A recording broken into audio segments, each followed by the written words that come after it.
Yeah.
Hello, good morning, everyone. As we start to come on in, it is Banner and Backbone with the Anti Fascist Book Club.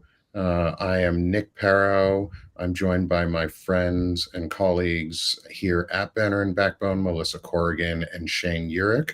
And we are joined today by a special guest and colleague and friend at this point who has been putting in more work than most, and resident Nazi hunter, host of the Find Out podcast, Veterans Fighting Fascism, Task Force Butler, a laundry list of amazing things. Chris Goldsmith, welcome. Thank you, Nick. It's great to be here. Glad you're joining us. And do you mind introducing yourself a little bit to everyone while I begin pulling up the today's book, and we'll begin going over and talking about things. Yeah, absolutely. So, for those of you who don't know me, my name is Chris Goldsmith. As Nick said, founder of Task Force Butler Institute and Veterans Fighting Fascism. Task Force Butler Institute is a 501c3 nonprofit that trains veterans in open source intelligence research so that we can hold domestic extremists accountable in a court of law. Veterans Fighting Fascism, dual branded, looks very similar, is a bit different. It's more about public education. And the big project of Veterans Fighting Fascism is what we're here to talk about today, the Anti-Fascist Book Club. The goal is not simply to learn about the history of fascism, because the history of fascism is a history of fascism failing and democracy winning. Might take some time, but democracy wins. But also a way to build community, both online and in the real world, because the way that you need to combat fascism is where it's growing in your own backyard, because that's where you can make a difference no matter where in the United States you are. Thank you. Well, and this one is a really timely one too, especially this first book that's on the list. So, for those of you who were not here last week, this is our second episode of the book club. Um, Last week we did a short one. Melissa and I introduced what it was, what we're doing here, what it's not. But the big thing that it is that we're building community and teaching everybody else here that you all can start your own anti-fascist book clubs too. And now may be the best fucking time to start doing it. Like, if you haven't already, now would be the time. And I'm looking so far at a couple of the chats. We've got over 100 people on just 3 of the chats. I'm still aggregating everybody together on my screen so I can see and try and stay up if people have questions. But before I do any more of that, Melissa, Shane, do you guys have any questions or comments before we get going?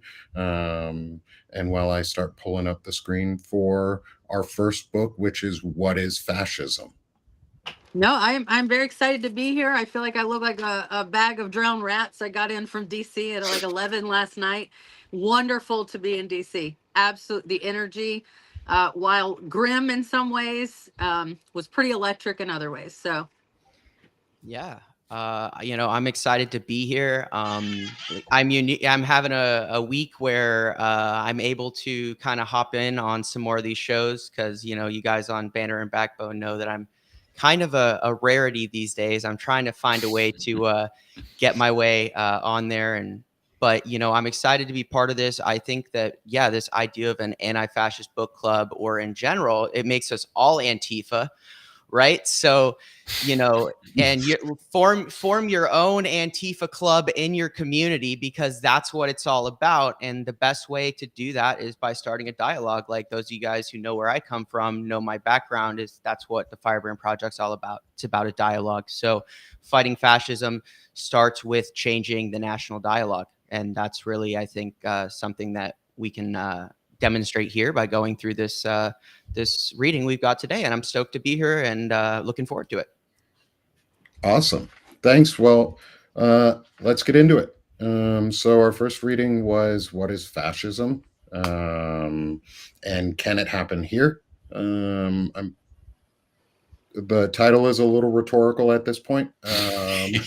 Yeah, this was posted 2 years ago. So there have been a lot of people who get mad at me for talking shit about fascists, and they're like, stop being mean to our president. And it's like, I wrote all of this well before he was in office and before the fall, went for a very long time. So if you are mistaking me as talking about Donald Trump, that's on you. You're condemning yourself by stating that, you're talking the president. You're calling him a fascist. I'm shitting on fascists. Yeah, it doesn't say anything about Donald Trump here. Yeah, doesn't say his name once. No. And so I was listening to it again this morning because I figured it's probably important to understand how it parallels, because this one specifically parallels exactly what's going on in terms of talking about the rise of fascism and how it consolidates power in the beginning. And that sort of Reichstadt fire moment, and just we're there. We had Charlie Kirk assassinated, and since that moment, it has been an all-out fascist assault on the First Amendment.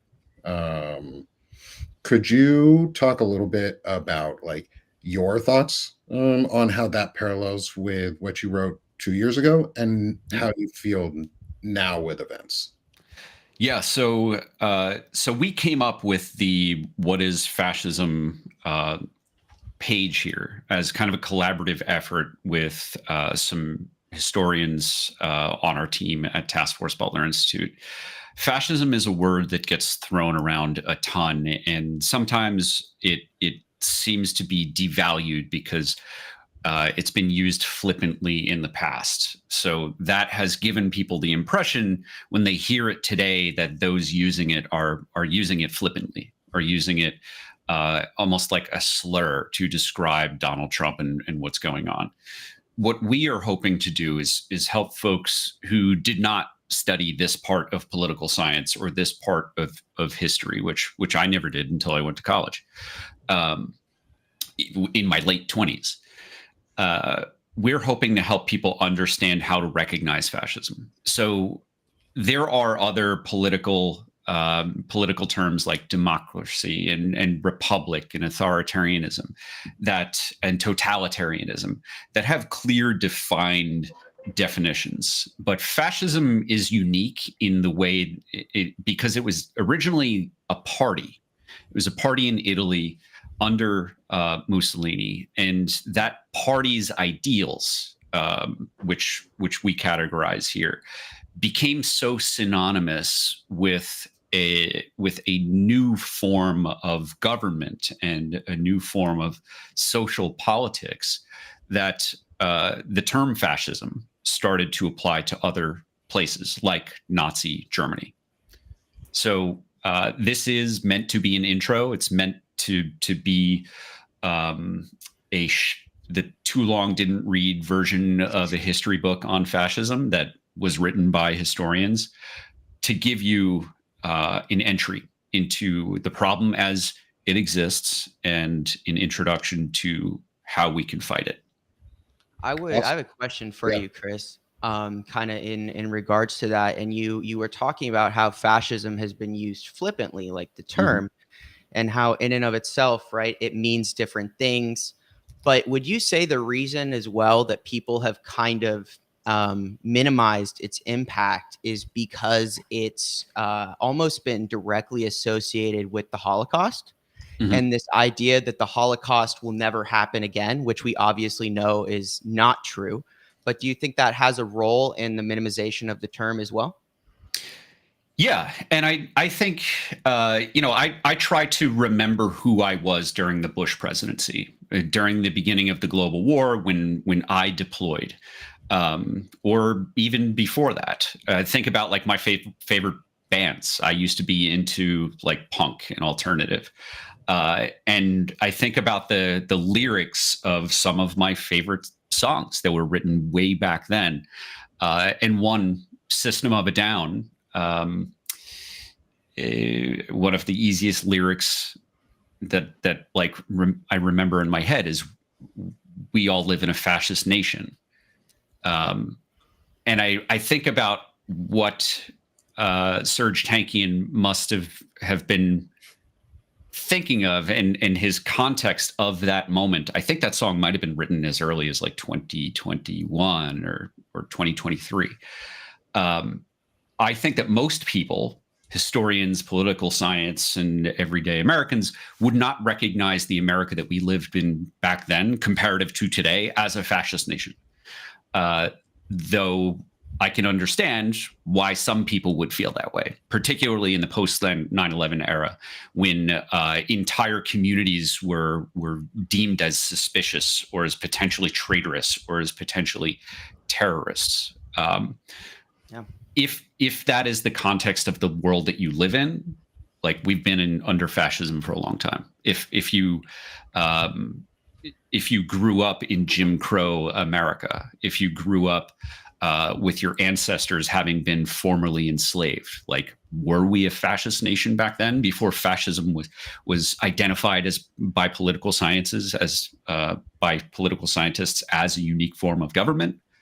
I don't know. But many of the same attributes that are written down here, which are kind of timeless, will, I think, help contextualize different people's experiences under even our American government. Awesome. So let's get into it a little bit too. So I think we've covered a pretty good prelude and sort of an intro, but also a coverage of what we will go over in all of here. So let's start with the first section, which is power and the fetishization of power, and the powerful image and the creation of powerful images. And just coming right off the top of my head, this reminds me of exactly what happened in Butler, Pennsylvania, with Donald Trump being shot at. A round was fired in his rough direction, and Yes. a very powerful image was created out of that, with blood streaking in the wrong direction. I know. That's just my opinion. Those aren't facts, but if you look it at is pictures, flags is printed on and what would otherwise be an American flag. So yeah. It's a very powerful image, and they used it very powerfully.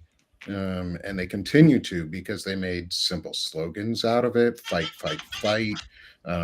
He did all that stupid marketing and grifting on colognes and shit like that. Like, to me, that harkens out very, very closely to what you're talking about throughout all of this. Mm-hmm.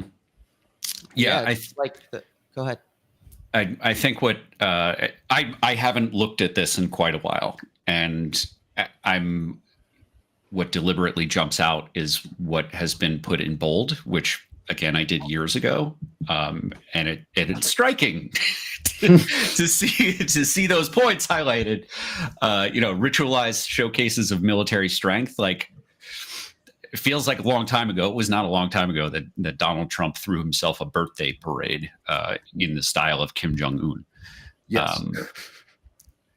And not just that, like I just, like I said, I just got back from DC, and it's number one, it's alarming and very jarring at first to see armed patrols in your nation's capital. And what I told my husband was, the part that was more alarming to me was how quickly I became conditioned to Mhm. it.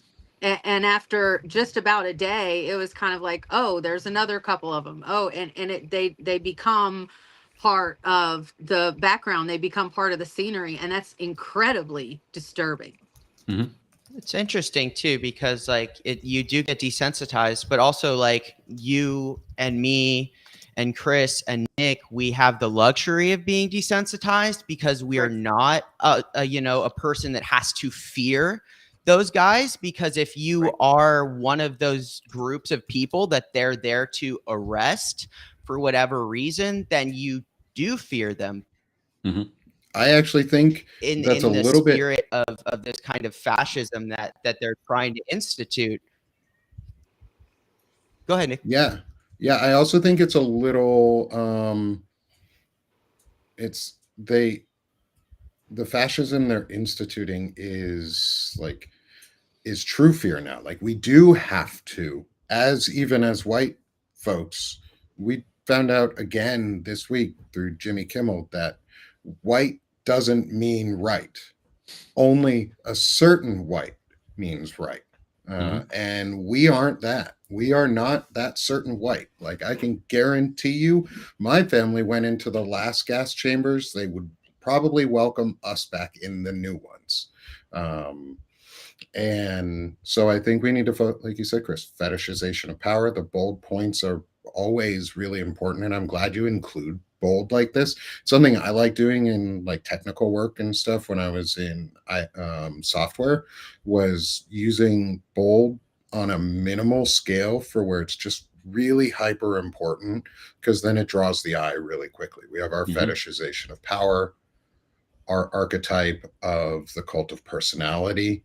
And maybe we could talk on that a little bit and what we think the cult of personality is going to do now that Trump is on some of the last end of his years, and the groomed next king was just assassinated last week. Can you talk about what that might mean in terms of how that affects a cult of personality from your experience as someone who's done a lot of research into these groups?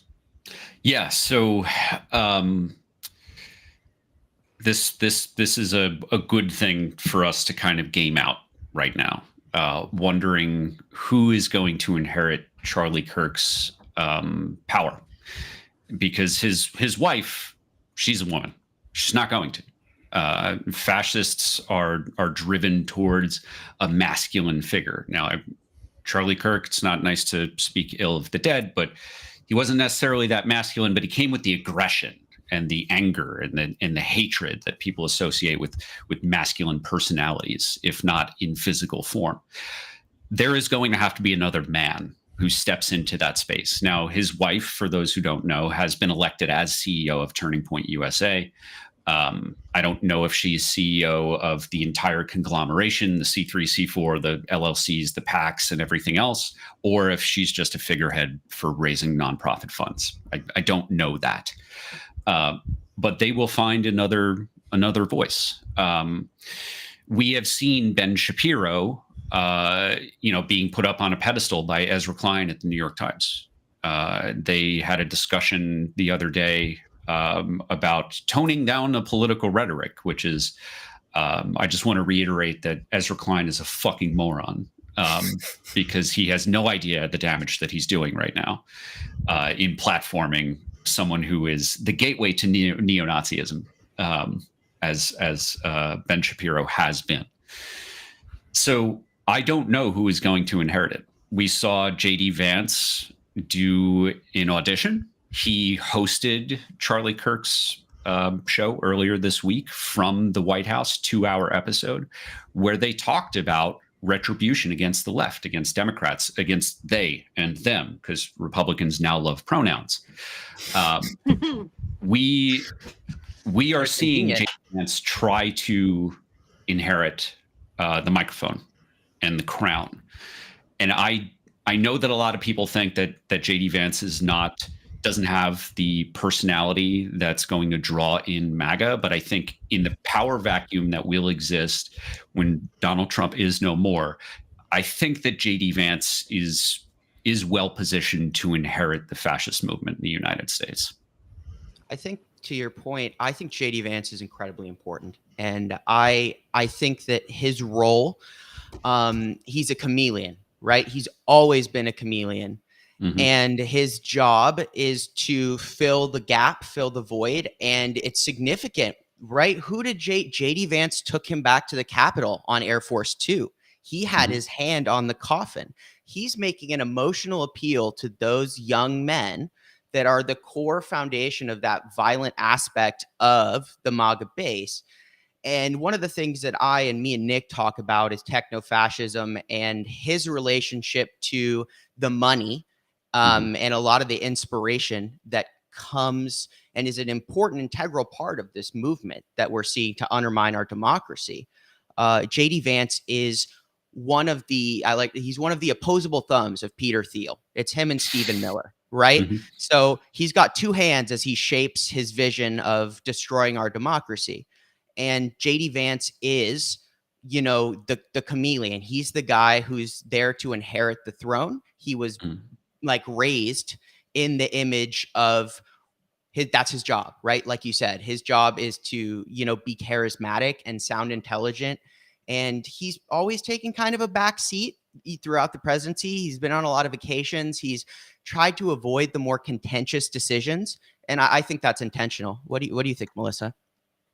Yeah, I agree. The chameleon thing is just perfect. I feel like he is wherever his puppet master needs him to be at any given point in time. And not just the presence. That man has quite a face on him in terms of when Trump will get on a tear suddenly. Suddenly JD is sort of over his shoulder looking very concerned. And I think they are priming this positioning of JD as a more sane, level-headed, not dementia riddled individual who Absolutely. may not have that cult of personality, but I think what they're going to push is JD has this steadiness. He never was on board with Trump's more extreme beliefs and actions and the words that he would say, because I've noticed that months ago JD was always there grinning, like right there over his shoulder, just cheesing, grinning. And recently there's been a lot more concern looks and actual physical distancing of himself from the president. So I think that they're going to use his lack of personality that would contribute to a cult of personality to sell a more reasoned and sensible type of individual. Yeah. I think that a lot of folks don't recognize this cult of personality thing, and we'll talk more about this as an integral part of what it means to be an authoritarian. To be an authoritarian, you have to have an authoritarian personality. Someone like JD Vance, who is a talented chameleon, could embrace the authoritarian personality. He seems to be morally flexible enough to do that. He seems to be a good enough actor to do that. He is someone who is in every way an elitist in the same way that I am. He wrote a book about being raised in Appalachia, which he kind of wasn't. At least people from Appalachia say he's not. But he's an Ivy League educated veteran, the same way that I am. Difference is he went to law school too.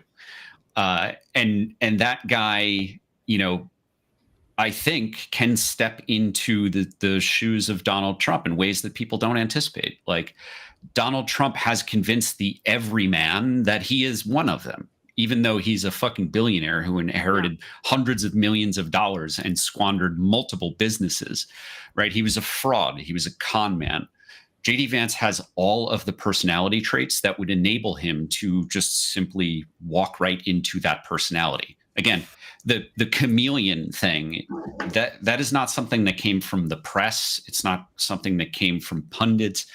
it's a description that came from J.D. Vance's friends, people who went to school with him, people who served in the military with him, and have seen over time his personality completely change depending on having new motives, new objectives, and new goals.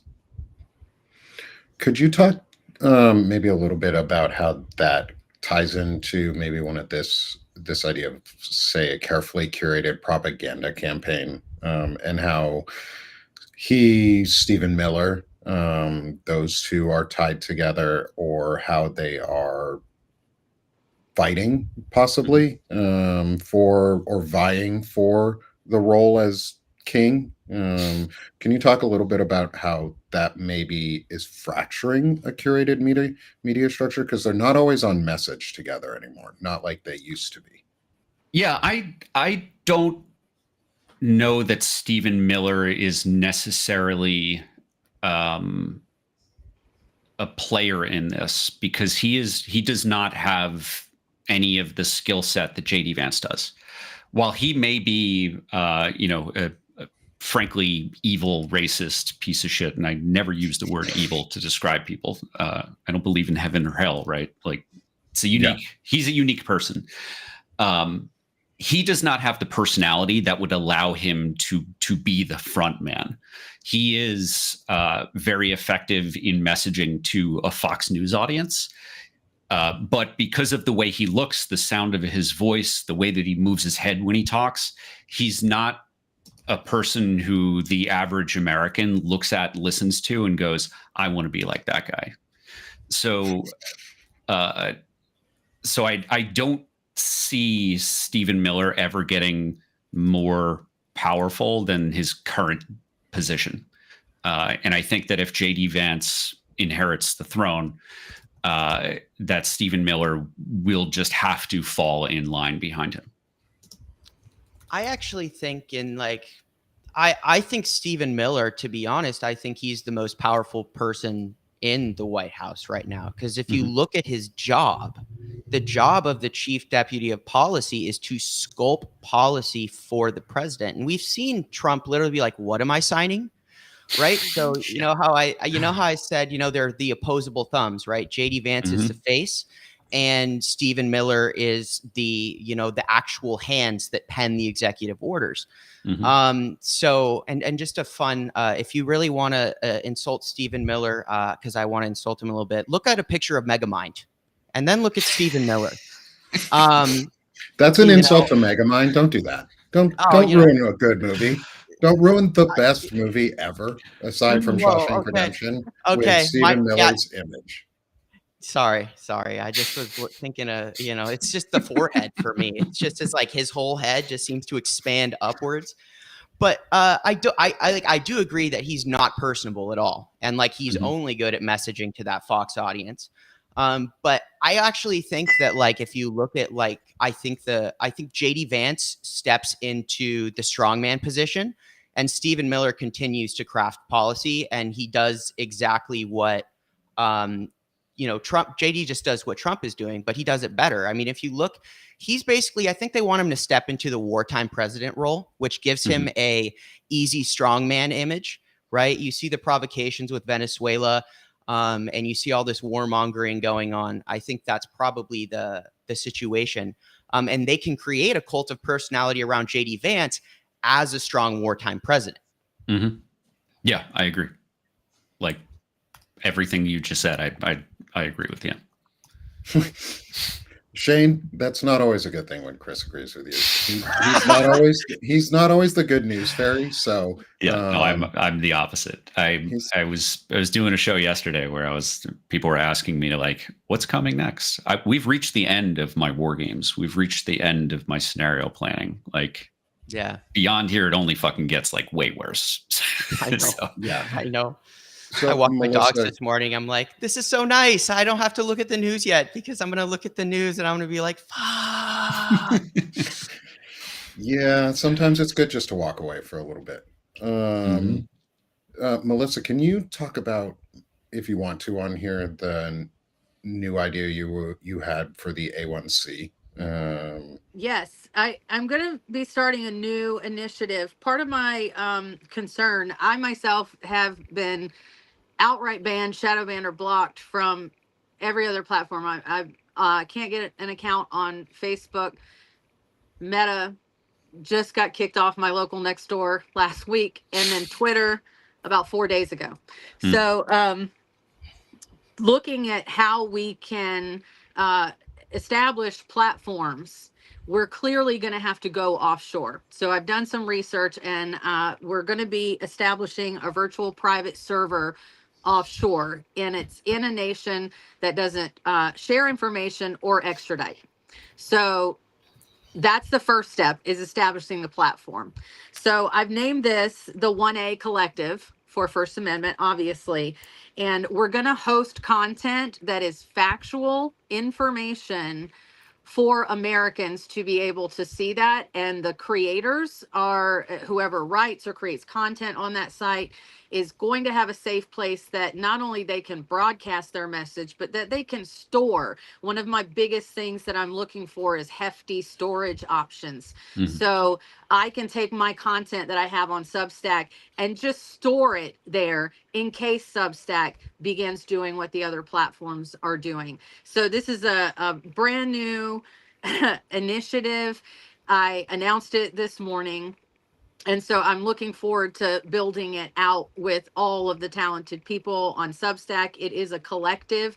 I do in no way have the capacity to manage a project like this completely alone. It will be a collective. When I was in DC, what struck me is the quiet resistance everywhere.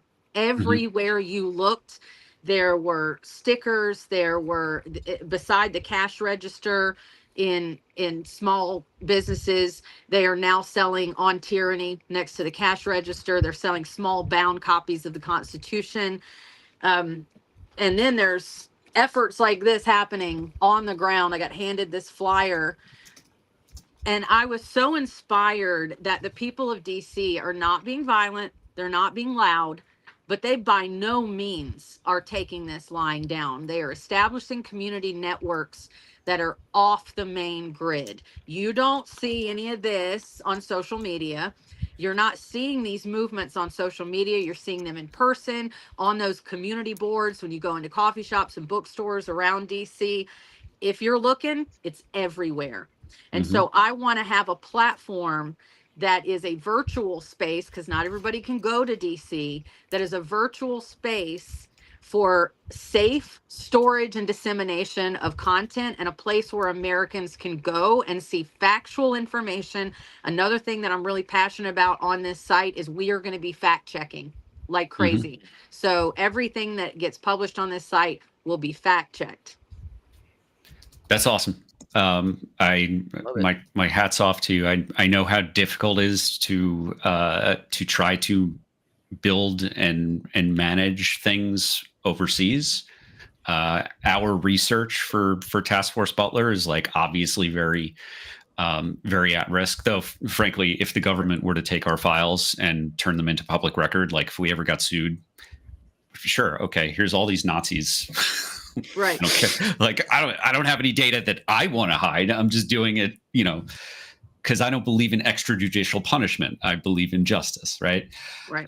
But we have this entire like OSINT industry, as small as it is, have all been looking to overseas solutions, because we do see the great likelihood that this regime will start to crack down to force companies that like Substack, which is my second primary platform, to just make concessions. Right. CBS, ABC, Disney, Harvard, Columbia, Yale, all of these mega corporate law firms, like they're all just conceding at this point. So Hamish McKenzie, who founded or was one of the founders of Substack, he thinks that he's built something that can't be taken from writers, and I hope he's right, but I don't see any evidence that he's got what it takes to prevent the Trump administration from forcing his hand on anything.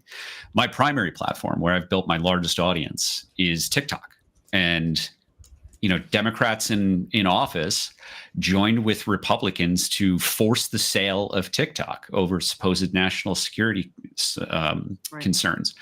They have forced TikTok to sell to people like Mark Andreessen, who is a Trump ally, who also, by the way, has a very big stake in Substack, who is, he's had text messages released that make it look like he is saying my people, as in white people, are pissed off about DEI, right? So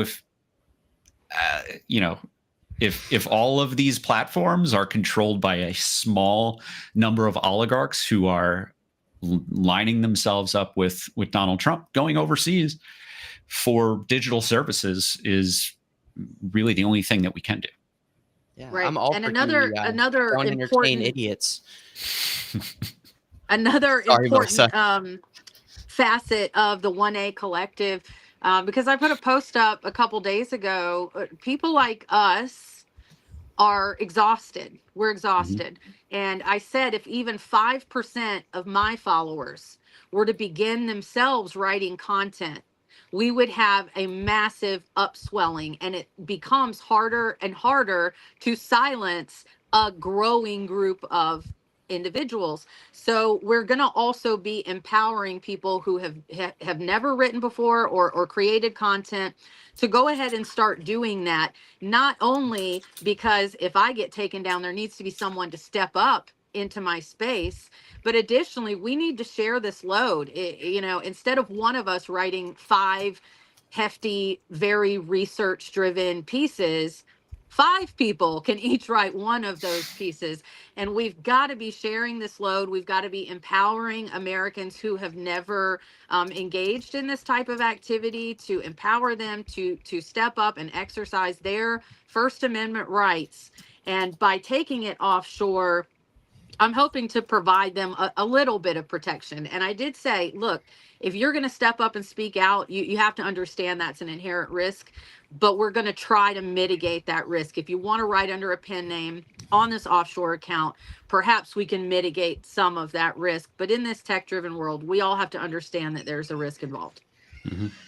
So with that, knowing risk comes control, and we're at part of the control state. We're starting to see extraordinary levels of violence to quash opposition, starting with their own first.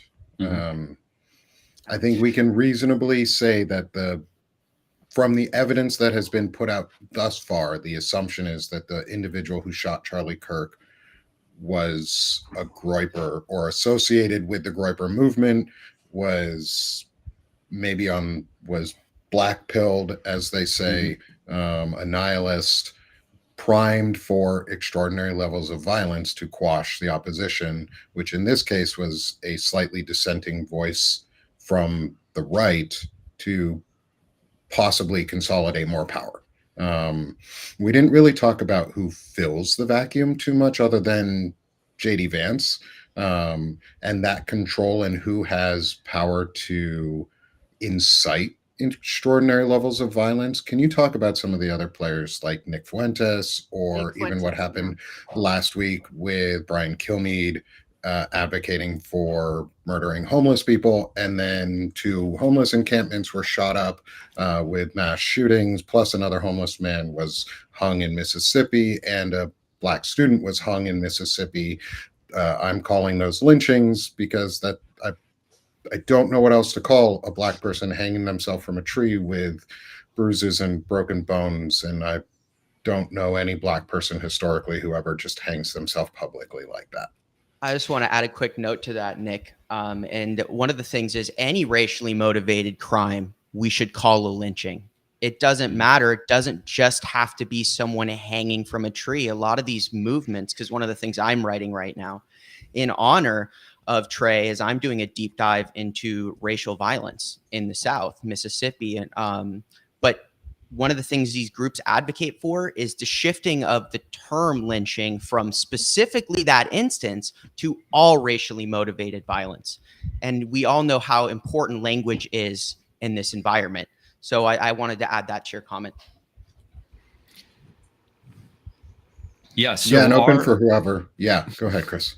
So in the next section that's on screen right now, talking about one of the 4 core elements that we identify as the pillars of fascism, we have control. Again, wrote this years ago with my team. We did not write this in the context of the current regime in power. We have seen in independent media, including comedians, threatened, harassed, and pushed out of their work. After Charlie Kirk was murdered, while we have figures like Nick Fuentes and Laura Loomer, who are very closely aligned with Donald Trump, even if they don't get along all the time, those people were calling Charlie Kirk a fascist for a few months now, and they had been very aggressive in their campaign to try to harass Charlie Kirk, to push him further and further and further right. Now, Charlie Kirk didn't always advocate in favor of promoting the Great Replacement conspiracy theory, this anti-Jewish and racist conspiracy theory that posits that there's a secret Jewish cabal that is replacing white voters and white people throughout the Western world with brown or black people as a way of diluting white votes. That is what the Great Replacement conspiracy theory is. Charlie Kirk used to explicitly say that that was not a conspiracy theory that should be entertained. But after harassment, infiltration, and pressure coming from Nick Fuentes and his followers, these explicit self-described white nationalists, fascists, and neo-Nazis, Charlie Kirk started to embrace that dangerous conspiracy theory, the same conspiracy theory that has led to mass shootings in Walmarts and malls and synagogues and churches, right? So when people came out and simply told the truth about Charlie Kirk in the days after his death, we saw a purge. MSNBC, Washington Post, a bunch of other outlets started letting columnists and journalists and political commentators go for saying truthful things about the man who died. They are sometimes doing it on their own. They're sometimes self-censoring because of this climate of fear and control that causes people to self-censor and protect themselves under fear that the fascist regime will come after them. But others, like these media conglomerates and ABC affiliates, are working to use their corporation to pressure ABC and Disney from below. And the FCC, part of the federal government, is threatening ABC, or was threatening ABC, saying that they have to fire Jimmy Kimmel, or else they might lose their license to broadcast, which would absolutely destroy the company. The entire thing would be destroyed. And they folded.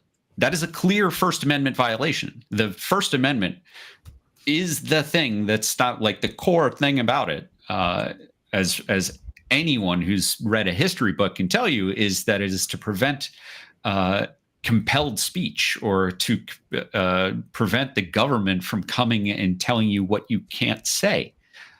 And that is precisely what we've just seen happen. And I am not surprised to see a relative like meh after Jimmy Kimmel has been fired under those conditions, because we have been, as Melissa said before, so conditioned to the creeping authoritarianism that people aren't really reacting with the sense of urgency that I think they should be. Yeah, no, I agree. I think we all agree on this call. That's why we're here. I will say that the DC was very eye-opening, and there's a reason I keep going. I'm lucky that I live just a few hours away and I can go. And under this regime, I have made it a point to drive up as often as I can, because there's so much out there.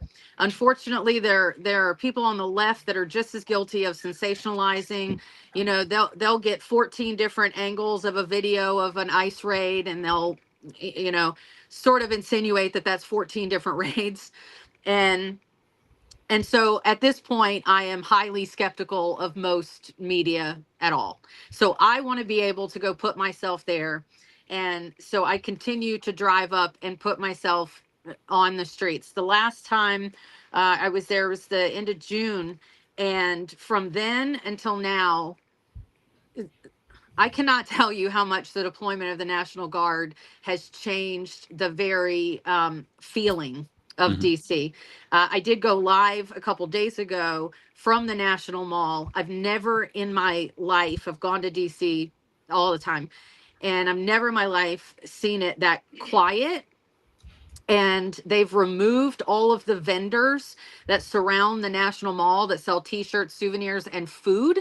You can't find a food cart or a water. Is somebody selling water? Not so much as a hot dog cart. And this may seem, that's not too big a deal. Number one, I want to know where those people went. I want to know where those people went, number one. And number two, when you remove food and water from a central gathering place in the heart of your nation's capital, the place where people are told the National Mall exists for you to come file your grievances with your government. You can come protest, you can stand, you can march. It's right there in the heart of the government on the Capitol building's front lawn. And so to see it completely desolate, empty, and quiet, you could close your eyes and think you were out in the country somewhere. It was starkly alarming to me, starkly.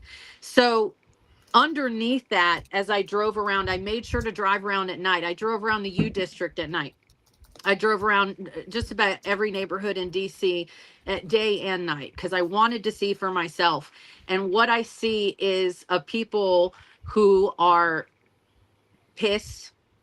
They are pissed, and they are organizing, and they are doing it what I believe is the correct way. They're doing it quietly. They are not being open. You don't got people out here throwing Molotov cocktails anywhere. They are organizing quietly, effectively, and there is a groundswell of movement there. Aside from what the people of DC are doing, something that I found remarkable in this writing, you talk about the anti-intellectualism that emerges as a locus of control, which leads to the rise of propaganda. Something that I noticed that was absolutely incredible were the exhibits that the Smithsonian has put up. They are so fresh, they smell like paint and construction. And I'm telling you, I've gone to these Smithsonians, I've taken my kids. I went when I was little, I've taken my kids. Some of those exhibits haven't changed since I was a kid in the 80s and 90s. So there are fresh exhibits, and they are exhibits with a fucking point. They are making a statement. They are pulling out civil rights exhibits. They are pulling out exhibits that show the importance of free and fair elections. They are pulling out exhibits to demonstrate how nonviolent protest works. I mean, I got chills walking in some of these buildings and seeing brand new exhibits that was a big this to the guy in the White House. That you talk about museum curators and librarians are kicking ass right now and letting the American people know this is your history. This is what being American is. And that's not what's going on right now. So I was heartened that there is this propaganda campaign and this anti-intellectual campaign. But what also struck me about these Smithsonian exhibits is that they were very simple to understand. These were not high-level academia. This was a very easy to understand, plain language message. And I absolutely love that, because that is exactly what we need in a nation where the average reading level has gone down to 5th grade at this point. They met them on that 5th grade level with an undeniable message that what's happening right now is un-American, and here's the history of America, and here's what we need to do to fix that. So I'm smiling because I'm thinking about some of the merch that Veterans Fighting Fascism has submitted to our artists or our artisans to start printing shirts, and included in them is "Defend Your Local Library," and another one is "Knowledge as a Weapon," because librarians have been key to maintaining history, to helping cultures, countries, and people maintain a connection to truth in the face of an authoritarian takeover. So I think that a lot of people stop having experiences at libraries after grade school. That is, I think, just part of who we are as Americans. I want to encourage folks who like the idea of creating an anti-fascist book club to consider using your local library as the physical venue for meeting. First of all, Yes, local libraries are local. They are. There are many of them. It becomes extremely difficult to surveil these types of things, right? You might, and you might have a place that you can rent or that you can just simply reserve for free for even large groups to meet. right. And these librarians, their goal is to educate you. They are teachers for people who are interested in lifelong learning, and they are a public good for as long as they last, and you should utilize them when you get the chance. I think, too, one of the things that you can do, and in the spirit of libraries, but also something I've made a change in my life, I don't watch streaming services anymore. I read books.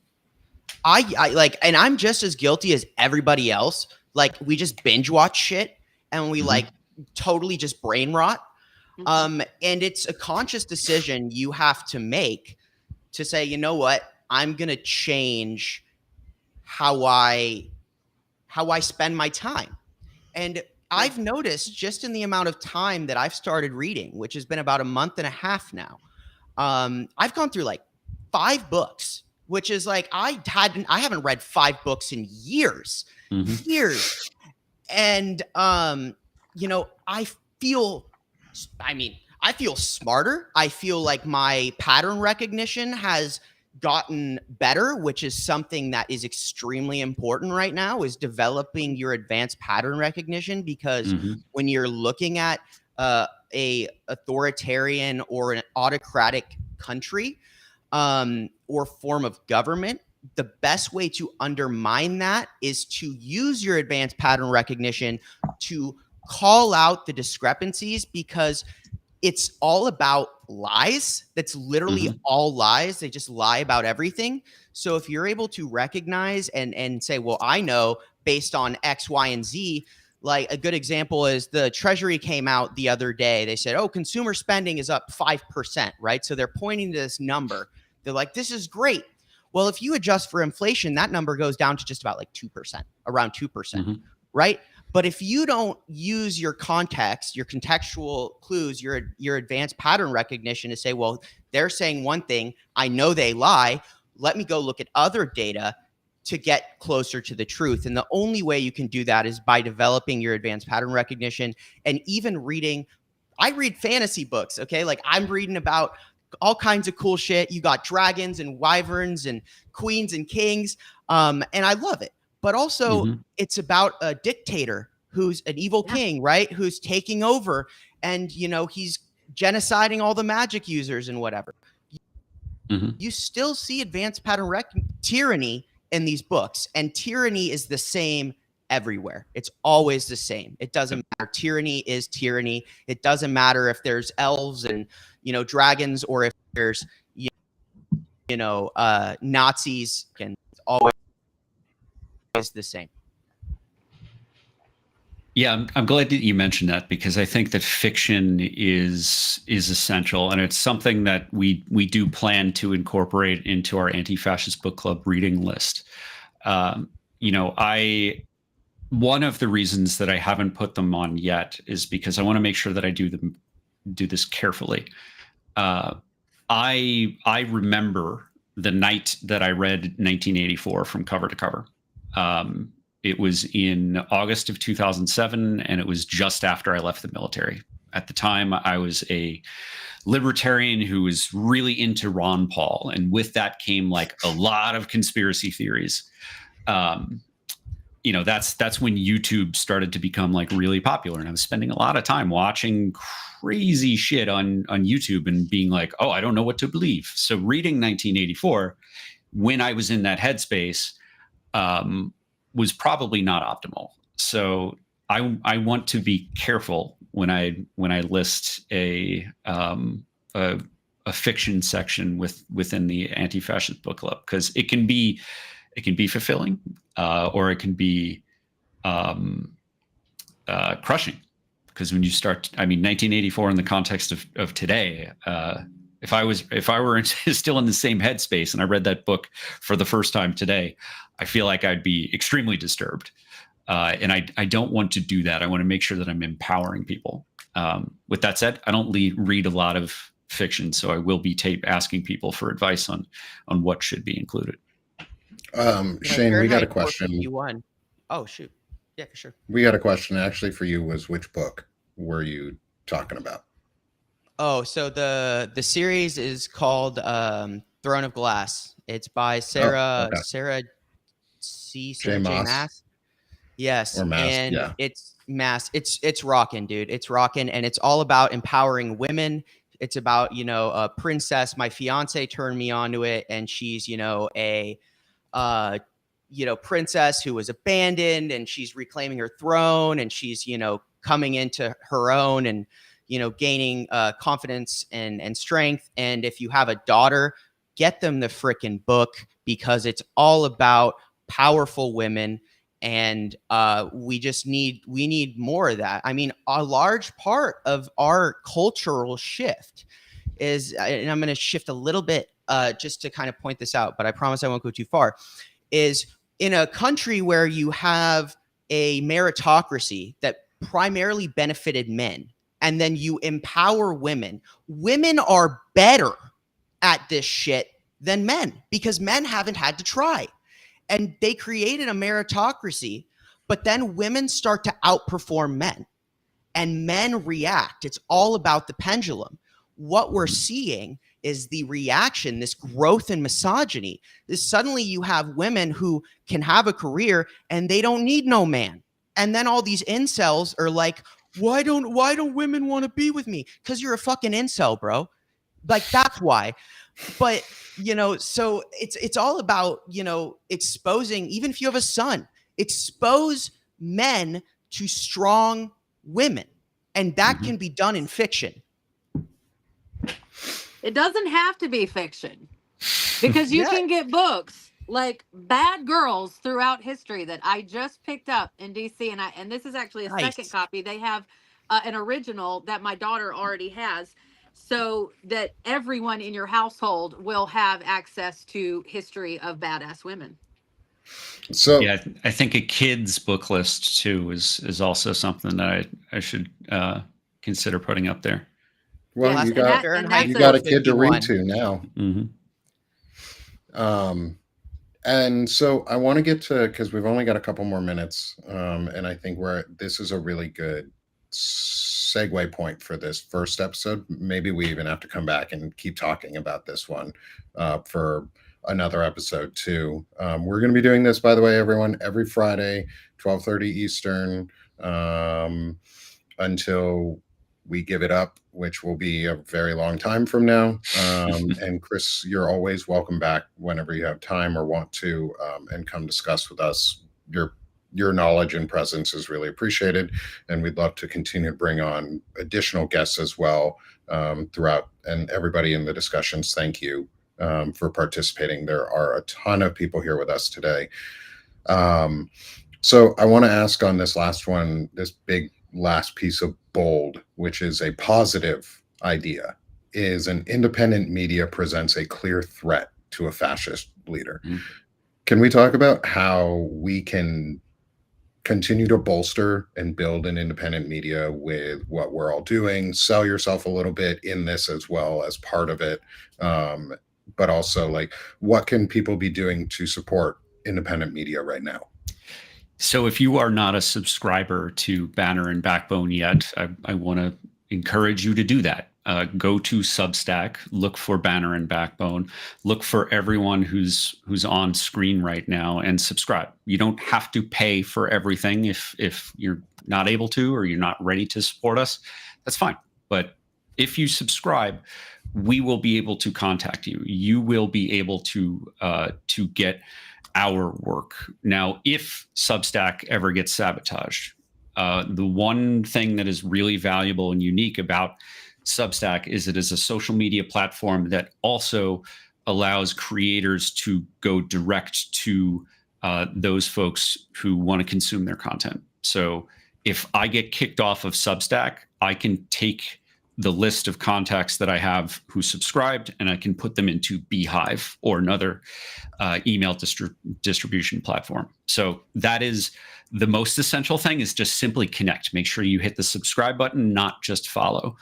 I have been on a journey of creating new media this year. It has kind of been my 2025 journey. I have a podcast with a bunch of other dudes called that used to be part of White Dudes for Harris. It's called the Find Out Podcast. My co-host Tim has been on your show before, and we are so glad to work with all of you. To see you growing, to see your organization grow, and for those who can financially support us, a Substack subscription of $6 for Find Out. I don't know what the price is for yours, but $8 for mine. Like, those are the things that allow us to do this work. This is now my full-time job. Content creation is the way that I have chosen to stake out a living, and it is nerve-wracking, but it is worth it. I've run these nonprofits. Veterans Fighting Fascism and the Anti-Fascist Book Club is not something that pays me. It is just simply public education that I feel compelled to do as a patriotic American. But I need to eat. I just had a kid, and I need to make sure that I am dedicating my time in a way that I get compensated for. It coming from the nonprofit world, even with all the struggles, the years of not paying myself. It's still difficult for me to ask people to pay, but we are in a place where we are watching traditional media fail and bow and bend the knee to Donald Trump and his authoritarian takeover. We are not going to do that. So if you are still watching us now, I want to encourage you to subscribe, support us. Make sure you check out the Find Out podcast, my Substack, On Offense with Chris Goldsmith, and you must subscribe to this show right here, Banner and Backbone. Chris, thank you. Thank you so much. Shane, Melissa, any last thoughts before we close out for the day? Yeah, I mean, I'm currently, one of my goals, right, is like Chris said, like, it's hard to do this full time. Well, I'm trying really hard to be able to commit more to this. And one of the ways I can do that is through those paid subscriptions, so I can step down to a part-time role. So I am currently running a subscription offer of 50% off for lifetime, annual, and monthly. If you do decide to subscribe, the best way to support is monthly, because it guarantees a more consistent income. But what I will say is that is what I like. I'd love to be part of Anti-Fascist Book Club every week, but my job won't let me. Like, I am able to do this week, and I'm having so much fun. And I think it's been exceptionally valuable. But at the same time, like, as creators here, we need your help to continue doing what we're doing. Otherwise, we can't do it. And that's what the Firebrand Project is all about. It's not about me. It's never been about me. It's about you guys. And it's about creating a launch pad for dialogue that needs to be had. So if you are able to support the Firebrand Project right now, I am running that. And if you can help me get closer to my goal, maybe I can be part of Anti-Fascist Book Club every week. So if you liked seeing me over here being, making jokes about Megamind and upsetting Nick, consider going over to the Firebrand project. But I'll toss the potato over to you, Melissa. Yeah, absolutely. I'm just gonna mirror everything you just said. I'm also Counterstory Media exists to audit the narrative. We tell personal narratives to address harmful existing societal narratives that are false. So obviously that is very time intensive work. And on top of that, I've been taking on the in-person anti-fascist book clubs and other community organizing in person. So I'm also taking this work offline. So I'm just going to mimic exactly what he said. The more paid subscribers I have, the more of my time I can dedicate to this work, both online and offline. And finally, thanks everyone. Come also support me at Sick of This Shit with Nick. I won't repeat everything, but I appreciate it too. And we will see everyone back again next week at 12:30 p.m. Eastern time for episode 3. We're going to continue on discussing what is fascism, mostly because I haven't gotten my On Tyranny yet from the bookstore. It's still in the mail, and I don't want to have to crunch through trying to read it. So, and we didn't get all the way through. So again, Chris, thanks for all of your time today. We really appreciate it. I appreciate you coming on and helping us and being a part of this with us.